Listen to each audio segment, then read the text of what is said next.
Dear viewers, हमारे दृष्टि PCS channel पर अब से हर रोज शाम 6 बजे राज्य विशेष करंट अफेयर्स देखना न भूलें। धन्यवाद।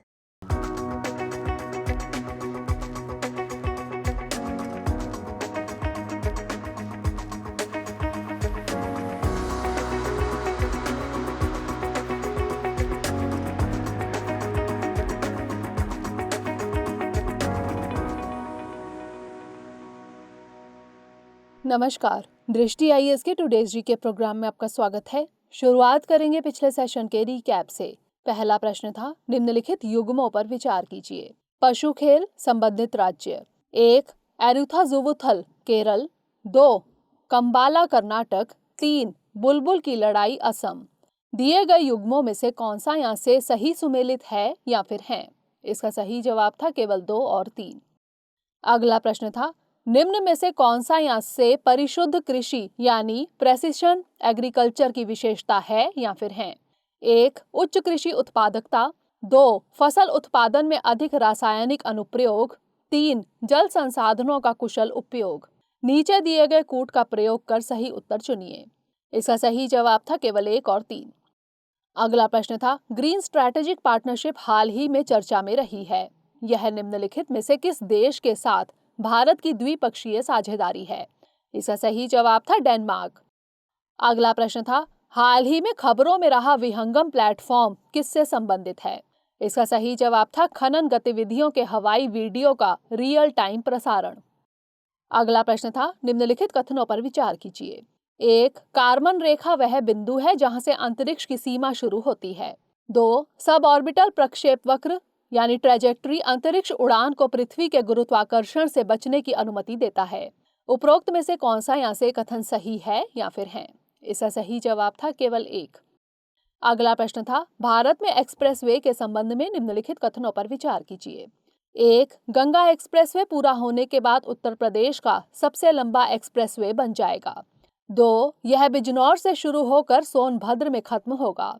3. दिल्ली मुंबई एक्सप्रेसवे पूरा होने के बाद दुनिया का सबसे लंबा एक्सप्रेसवे होगा। दिए गए कथनों में से कौन सा यहाँ से सही है या फिर है? इसका सही जवाब था केवल 1 और 3। अगला प्रश्न था, भारत मध्य एशिया वार्ता के संबंध में निम्नलिखित कथनों पर विचार कीजिए। 1. भारत मध्य एशिया वार्ता का पहला संस्करण 2017 में आयोजित किया गया था। 2. भारत इस संवाद के वर्तमान संस्करण की मेजबानी कर रहा है। दिए गए कथनों में से कौन सा यहाँ से सही है या फिर है? इसका सही जवाब था केवल 2। अगला प्रश्न था, वायु गुणवत्ता प्रबंधन आयोग यानी CAQM के संबंध में निम्नलिखित कथनों पर विचार कीजिए। 1. इसकी अध्यक्षता सचिव या मुख्य सचिव स्तर के सरकारी अधिकारी द्वारा की जाती है। 2. यह एक स्थायी और वैधानिक निकाय है। 3. यह आयोग दिल्ली, पंजाब, हरियाणा, उत्तर प्रदेश और राजस्थान के केंद्रीय और राज्य प्रदूषण नियंत्रण बोर्ड जैसे निकायों का स्थान लेता है। दिए गए कथनों में से कौन सा यहाँ से सही है या फिर है? इसका सही जवाब था 1, 2 और 3। अगला प्रश्न था, federation of Indian chambers of commerce and industry यानी फिक्की के संबंध में निम्नलिखित कथनों पर विचार करें। 1. यह भारत का सबसे बड़ा और सबसे पुराना शीर्ष व्यापार संगठन है। 2. इसकी स्थापना 1926 में हुई थी और यह एक गैर लाभकारी संगठन है। दिए गए कथनों में से कौन सा यहाँ से सही है या फिर है? इसका सही जवाब था केवल 1। अंतिम प्रश्न था, एशियन चैंपियंस ट्रॉफी 2021 के संबंध में निम्नलिखित कथनों पर विचार कीजिए। 1. इसका आयोजन श्रीलंका में किया जा रहा है। 2. इस आयोजन में भारत ने पाकिस्तान को हराकर अगले दौर में जर्मनी का सामना किया है। उपरोक्त कथनों में से कौन सा यहाँ से सही नहीं है या फिर है? इसका सही जवाब था 1 और 2 दोनों। शुरुआत करते हैं आज के सेशन की। सबसे पहले देखेंगे अभ्यास प्रश्न। निम्नलिखित कथनों पर विचार कीजिए। 1. भारत सरकार कार्य संचालन नियम 1961 संविधान के अनुच्छेद 77(3) से निकलते हैं। 2. संसद भारत सरकार के व्यवसाय संबंधी लेन देन को अधिक सुविधाजनक बनाने के लिए नियम बनाती है। 3. कैबिनेट के भारी कार्यभार को कम करने के लिए प्रधानमंत्री द्वारा कैबिनेट समितियों का गठन किया जाता है। दिए गए कथनों में से कौन सा यहाँ से सही है या फिर है? केवल 1 और 3, केवल 3 या फिर 1, 2 और 3? इसका सही जवाब है ऑप्शन बी, केवल 1 और 3। भारत सरकार कार्य संचालन नियम 1961 के तहत काम करती है। ये नियम संविधान के अनुच्छेद 77(3) से निकलते हैं, जिसमें कहा गया है राष्ट्रपति भारत सरकार के कार्य संबंधी लेन देन को अधिक सुविधाजनक बनाने के लिए नियम बनाते हैं। अतः कथन 1 सही है, लेकिन कथन 2 सही नहीं है। प्रधानमंत्री मंत्रिमंडल की स्थायी समितियों का गठन करते हैं और उन्हें सौंपे गए विशेष कार्यों को निर्धारित करते हैं। वह समितियों की संख्या को बढ़ा सकते हैं अथवा कम भी कर सकते हैं। अतः कथन 3 सही है। कैबिनेट समितियों के अलावा विभिन्न मुद्दों या विषयों को देखने के लिए मंत्रियों के कई समूहों यानी GOM का गठन किया जाता है। तो इस तरह इस प्रश्न का सही जवाब है ऑप्शन बी, केवल 1 और 3। हमारे वीडियो अंग्रेजी में देखने के लिए फॉलो करें हमारा ही दूसरा YouTube चैनल दृष्टि IAS इंग्लिश। आज के सेशन का पहला प्रश्न है, पन्ना बायोस्फीयर रिजर्व के संदर्भ में निम्नलिखित में से कौन सा यहाँ से कथन सही है या फिर है? 1. यह विंध्य पर्वत श्रृंखला में स्थित है। 2. यह यूनेस्को के world network of biosphere reserves यानी WNBR में शामिल है। 3. बेतवा नदी पन्ना बायोस्फीयर रिजर्व से होकर बहती है। नीचे दिए गए कूट का प्रयोग कर सही उत्तर चुनिए। केवल 1 और 2, केवल 2 और 3, केवल 3 या फिर 1, 2 और 3। इसका सही जवाब है ऑप्शन ए, केवल 1 और 2। मध्य प्रदेश के पन्ना टाइगर रिजर्व में पहली बार एक भारतीय डेजर्ट कैट को देखा गया है। यूनेस्को ने नवंबर 2020 में अपने world network of biosphere reserves यानी WNBR में पन्ना बायोस्फीयर रिजर्व को शामिल किया था, इसलिए कथन 1 सही है। पन्ना बायोस्फीयर रिजर्व मध्य प्रदेश में पचमढ़ी और अमरकंटक के बाद इस सूची में शामिल होने वाला तीसरा है। पन्ना बायोस्फीयर रिजर्व को 1981 में स्थापित किया गया था। इसका विस्तार मध्य प्रदेश के पन्ना और छतरपुर जिलों में है। यह मध्य प्रदेश के उत्तरी भाग में विंध्य पर्वत श्रृंखला में स्थित है। अतः कथन 2 सही है। यह क्षेत्र पन्ना हीरा खनन के लिए भी प्रसिद्ध है। केन नदी इस रिजर्व से होकर बहती है। केन बेतवा नदी जोड़ो परियोजना भी इसमें स्थित होगी। अतः कथन 3 सही नहीं है। केन नदी यमुना की सबसे कम प्रदूषित सहायक नदियों में से एक है। तो इस तरह इस प्रश्न का सही जवाब है ऑप्शन ए, केवल 1 और 2। अगला प्रश्न है, हाथ से मैला ढोने यानी मैनुअल स्कैवेंजिंग के संदर्भ में निम्नलिखित कथनों पर विचार कीजिए। 1. यह भारत में मौलिक अधिकारों के विपरीत है। 2. भारत में मैला ढोने वालों के रूप में लोगों के रोजगार पर प्रतिबंध लगा दिया गया है। उपरोक्त में से कौन सा यहाँ से कथन सही है या फिर है? केवल 1, केवल 2, दोनों 1 और 2 या फिर ना तो 1 और ना ही 2। इसका सही जवाब है ऑप्शन सी, दोनों 1 और 2, यानी दोनों कथन सही हैं। कर्नाटक की बोम्मई सरकार ने राज्य में हाथ से मैला ढोने वालों का सर्वेक्षण करने का निर्णय लिया है। मैनुअल स्कैवेंजिंग को सार्वजनिक सड़कों और सूखे शौचालयों से मानव मल को हटाने, सेप्टिक टैंक, गटर और सीवर की सफाई के रूप में परिभाषित किया गया है। यह प्रथा जाति, वर्ग और आय के विभाजन से प्रेरित है। हाथ से मैला ढोना संविधान के अनुच्छेद 21 का उल्लंघन है, जो व्यक्तिगत गरिमा के साथ जीवन के अधिकार की गारंटी देता है। अतः कथन 1 सही है। भारत में मौलिक अधिकार भारतीय संविधान के भाग 3 अनुच्छेद 12 से 35 के तहत गारंटीकृत अधिकार है। 1993 में भारत ने हाथ से मैला ढोने वालों के रूप में लोगों के रोजगार पर प्रतिबंध लगा दिया। यह प्रतिबंध the employment of manual scavengers and construction of dry latrines prohibition act 1993 के तहत लगाए गए। अतः कथन 2 सही है। तो इस तरह इस प्रश्न का सही जवाब है ऑप्शन सी, दोनों 1 और 2। अगला प्रश्न है, पर्सनल डाटा प्रोटेक्शन यानी PDP बिल 2019 किस समिति की अनुशंसा पर लाया गया है? कीर्ति पारिक समिति, BP जीवन रेड्डी समिति, BN श्री कृष्णा समिति या फिर विवेक देव राय समिति? इसका सही जवाब है option C, BN Shri Krishna Samiti. हाल ही में केंद्र सरकार ने दिल्ली हाई कोर्ट को यह सूचित किया कि भूलने के अधिकार की अंतर्राष्ट्रीय विधि अवधारणा भारत में भी है तथा यह निजता के अधिकार के अंतर्गत आती है। पर्सनल डाटा प्रोटेक्शन यानी PDP बिल 2019 व्यक्तियों को उनके व्यक्तिगत डाटा के संदर्भ में निजता की सुरक्षा सुनिश्चित करने तथा व्यक्तिगत डाटा के संरक्षण के लिए भारत में एक डाटा प्रोटेक्शन प्राधिकरण का प्रावधान करता है। इसे BN श्री कृष्णा समिति 2018 की सिफारिशों के बाद लाया गया था। तो इस तरह इस प्रश्न का सही जवाब है option C, BN Shri Krishna Samiti. अगला प्रश्न है, एप्लीकेशन प्रोग्रामिंग इंटरफेस यानी एपीआई के संदर्भ में निम्नलिखित में से कौन सा यहाँ से कथन सही है या फिर है? 1. ओपन सोर्स एपीआई सार्वजनिक रूप से उपभोक्ताओं तथा सॉफ्टवेयर डेवलपरों के लिए उपलब्ध है। 2. सभी वेब सेवाएं एपीआई हैं। 3. एपीआई प्रोटोकॉल किसी भी प्रोटोकॉल या डिजाइन शैली का प्रयोग कर सकते हैं। निम्नलिखित कूट का प्रयोग कर सही उत्तर चुनें।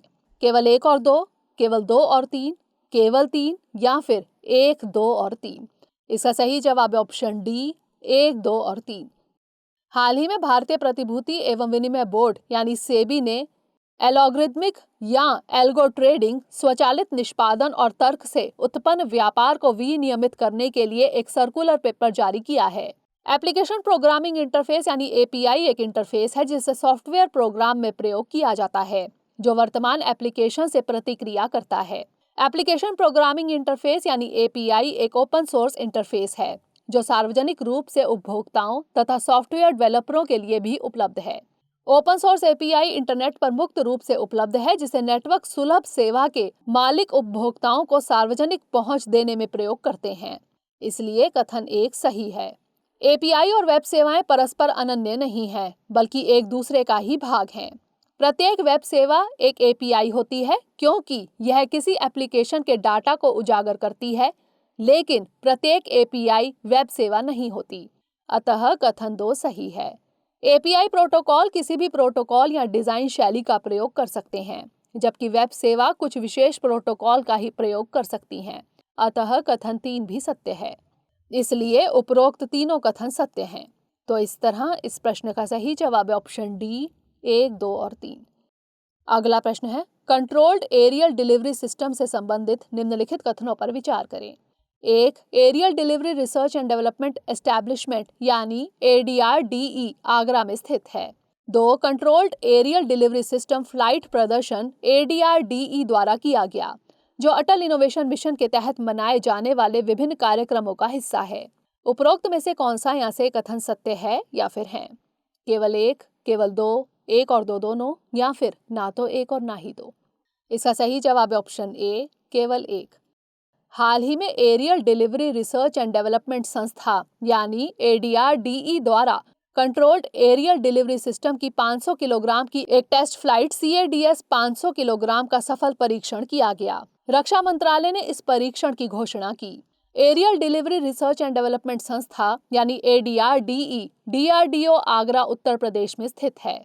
इसलिए कथन 1 सही है। Controlled aerial delivery system flight प्रदर्शन ADRDE द्वारा किया गया। यह आजादी के 75 वर्ष पूरे होने पर अमृत महोत्सव के तहत मनाए जाने वाले विभिन्न कार्यक्रमों का हिस्सा है। अतः कथन 2 असत्य है। तो इस तरह इस प्रश्न का सही जवाब है ऑप्शन ए, केवल 1। अगला प्रश्न है, गोवा मुक्ति दिवस के संबंध में निम्नलिखित कथनों पर विचार करें। 1. गोवा मुक्ति दिवस 2021 की थीम गोवा @61 है। 2. डॉक्टर राम मनोहर लोहिया ने गांव में क्रांति लाने में अहम भूमिका निभाई थी।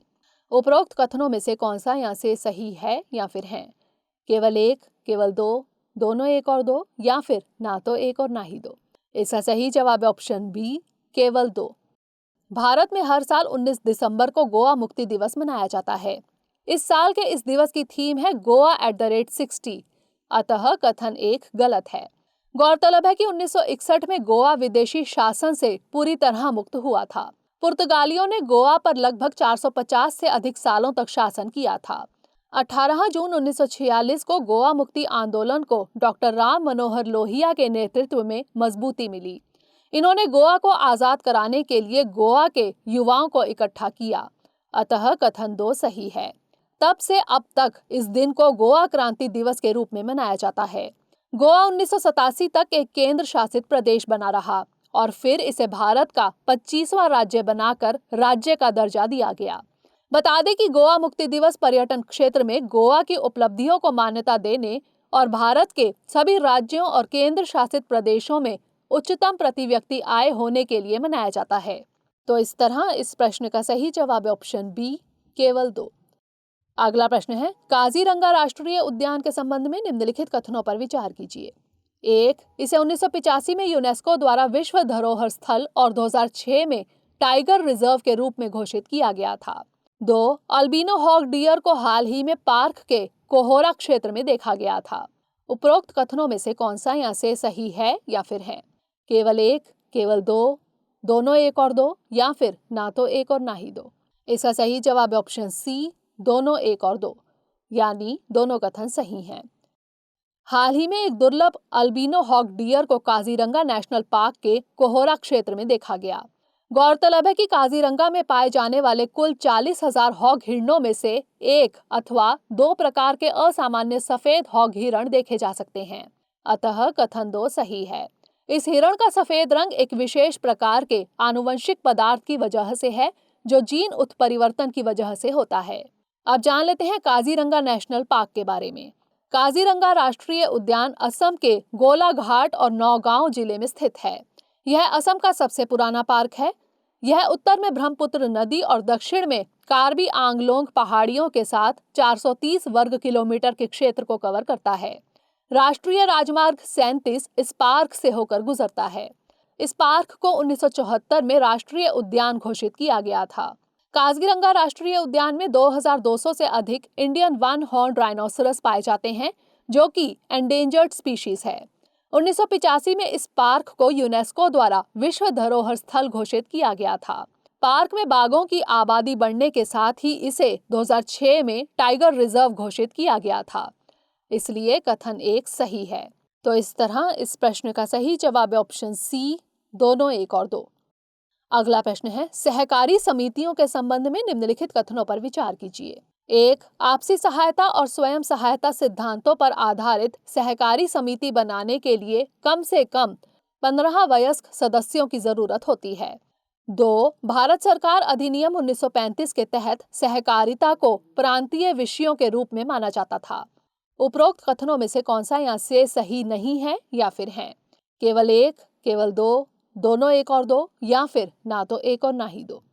इसका सही जवाब है ऑप्शन ए, केवल एक। हाल ही में केंद्रीय गृह मंत्री अमित शाह ने एक कार्यक्रम में राष्ट्रीय स्तर का एक सहकारी विश्वविद्यालय स्थापित करने की बात कही है। इस कार्यक्रम में उनके द्वारा सहकार संदर्भ नामक पुस्तक का विमोचन भी किया गया। अब जान लेते हैं सहकारी समितियों के बारे में।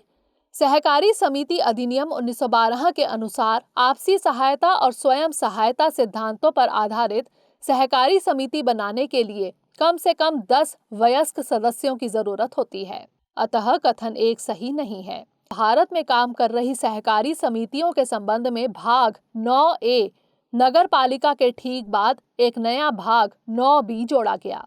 संविधान के भाग 3 के अंतर्गत अनुच्छेद 19(1)(c) में यूनियंस एंड एसोसिएशंस के बाद सहकारिता शब्द जोड़ा गया। यह भारत के सभी नागरिकों को सहकारी समिति बनाने का मूल अधिकार प्रदान करता है। संविधान के भाग 4 के राज्य के नीति निदेशक तत्वों में सहकारी समितियों के प्रचार के संबंध में एक नया अनुच्छेद 43B जोड़ा गया था। केंद्र सरकार द्वारा 2021 में एक अलग सहकारिता मंत्रालय बनाया गया है।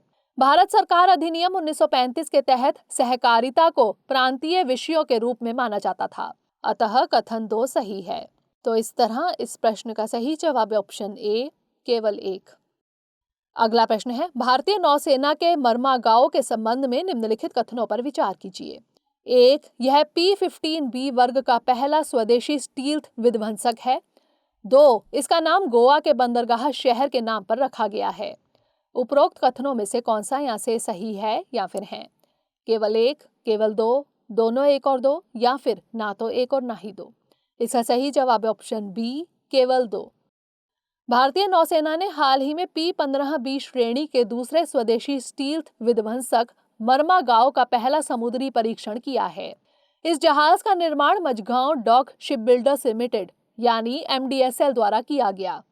जहाज का नाम गोवा के एक बंदरगाह शहर के नाम पर रखा गया है, इसलिए कथन 2 सही है। जब मनोहर पर्रिकर भारत के रक्षा मंत्री थे, तब सितंबर 2016 में मर्मागांव को लॉन्च किया गया था। भारतीय नौसेना ने 2022 के मध्य में इसे सेना में शामिल करने की योजना बनाई है। तब इसे INS मर्मागांव के नाम से जाना जाएगा। मर्मागांव भारतीय नौसेना की लड़ाकू क्षमताओं को बढ़ाने में मदद करेगा। INS विशाखापत्तनम P-15B वर्ग का पहला स्वदेशी स्टील्थ विध्वंसक है, इसलिए कथन 1 सही नहीं है। तो इस तरह इस प्रश्न का सही जवाब है ऑप्शन बी, केवल 2। अंतिम प्रश्न है, कोविड डेल्टा किट के संदर्भ में निम्नलिखित कथनों पर विचार कीजिए। 1. इसे ICMR द्वारा 100% संवेदनशीलता और विशिष्टता के साथ अप्रूव्ड किया गया है। 2. इसमें डेल्टा और ओमिक्रॉन के सभी प्रकारों में बारीकी से अंतर करने की क्षमता है। उपरोक्त कथनों में से कौन सा यहाँ से सही है या फिर है? केवल 1, केवल 2, दोनों 1 और 2, या फिर ना तो 1 और ना ही 2? इसका सही जवाब है ऑप्शन सी, दोनों 1 और 2, यानी दोनों कथन सही हैं। कोविड डेल्टा किट पहला ऐसा ICMR अप्रूव्ड परीक्षण किट बन गया है जो कोविड-19 के सभी मौजूदा वेरिएंट का पता लगा सकता है। इसमें डेल्टा और ओमिक्रॉन जैसे वेरिएंट भी शामिल हैं। बता दें कि कोविड डेल्टा किट को स्वदेशी रूप से जीन पाथ डायग्नोस्टिक्स द्वारा विकसित किया गया है। Gene path diagnostics Pune, Maharashtra स्थित एक डायग्नोस्टिक सेंटर है। इसे ICMR द्वारा 100% संवेदनशीलता और विशिष्टता के साथ अप्रूव्ड किया गया है। अतः कथन 1 सही है।